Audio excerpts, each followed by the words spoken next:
Transaksi perubahan kepemilikan. Buatlah jurnal untuk mencatat transaksi perubahan kepemilikan berikut ini, sertakan perhitungannya. Soal bagian B. PT Panji membeli 80% saham PT Suji pada 1 Januari 2017 senilai 4M. Ekuitas PT Suji saat itu terdiri dari modal saham 3M dan saldo laba 1M. Nilai buku aset neto PT Suji sama dengan nilai wajarnya. Selisih harga beli dengan nilai wajar aset neto dialokasikan ke goodwill. Untuk tahun 2017, PTS melaporkan laba bersih 600 juta dan membagikan dividen 200 juta. 2 Januari 2018, PT Panji menjual 65% kepemilikannya secara tunai dengan harga 3.650 juta. Sisa kepemilikan akan dikelompokkan sebagai trading securities dan mempunyai nilai wajar 840 juta. Nah, kalau kita amati dan kita analisis, kepemilikan sebelumnya 80%, kemudian dijual di tahun berikutnya 65%. Artinya kepemilikan per tanggal 2 Januari 2018 sekarang 15%. Artinya si P sudah hilang kendali terhadap S. Dan artinya si P tidak wajib membuat laporan keuangan konsolidasi. Nah, untuk menghitung gain atau loss dari transaksi ini, langkah pertama kita membuat implied value dulu. Implied value, yaitu dari 4M dibagi 80%. Nah, equity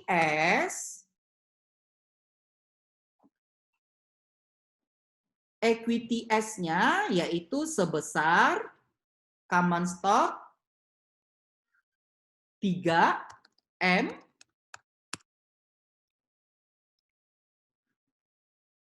dan RE sebesar 1M.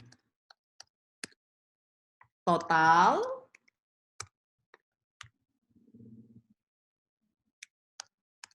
empat, ya.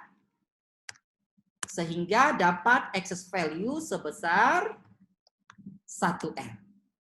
Kita alokasikan ke goodwill.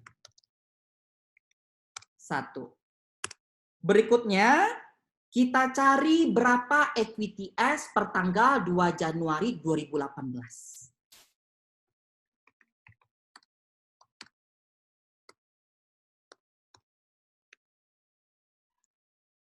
Equity S 1 Januari 2017, yaitu sebesar 4M.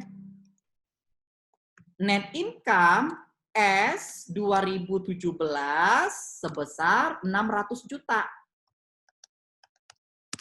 Kemudian dividen S 2017 sebesar 200. Nah, inilah equity akhir 2017 atau awal 2018. Yaitu sebesar 4.400.000.000. Nah, kita jual 65%. Oke. Kita bagi 2 ya.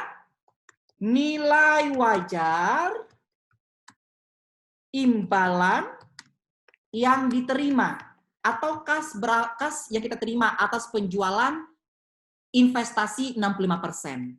Yaitu sebesar 3.650.000.000. Kemudian berapa investasi yang kita lepas? Nilai tercatat investasi yang dijual.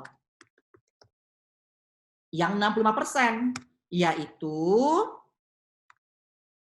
4.400.000.000 ditambah unamortized excess-nya 1M dikalikan 65%.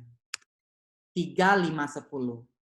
Nilai bukunya 3510 investasi. Kita dapat uang 3650. Berarti ini kita untung, ya. Gain atau laba penjualan investasi.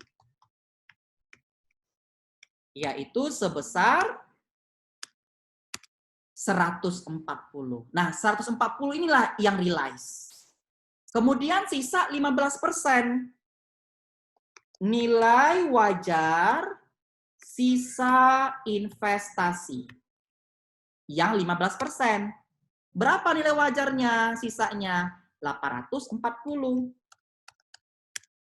Kemudian nilai tercatat investasi, sisa investasi.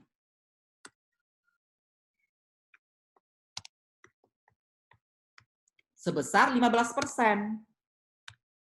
4.400.000 ditambah 1 dikalikan 15%. Yaitu 30.000. Nah, inilah laba pengukuran kembali. Kalau kita totalkan, labanya yaitu sebesar 170. Ya. Nah, sekarang kita jurnal. Yang realize dulu. Debit kas sebesar 3650, kredit investment in S yang 65%, book value-nya 3510. Nah, baru kreditnya gain yang realize atau realize, ya, sebesar 140. Nah, untuk sisanya masuk ke trading. Berarti kita debitkan investment in trading securities, ya, sebesar 840 based on fair value-nya. Kredit investment in S sebesar 810. Dan kreditnya kita buat gain on transfer kategori. Sebesar 30.000. Jadi ada total laba sebesar 170. Demikian pembahasan soal bagian B.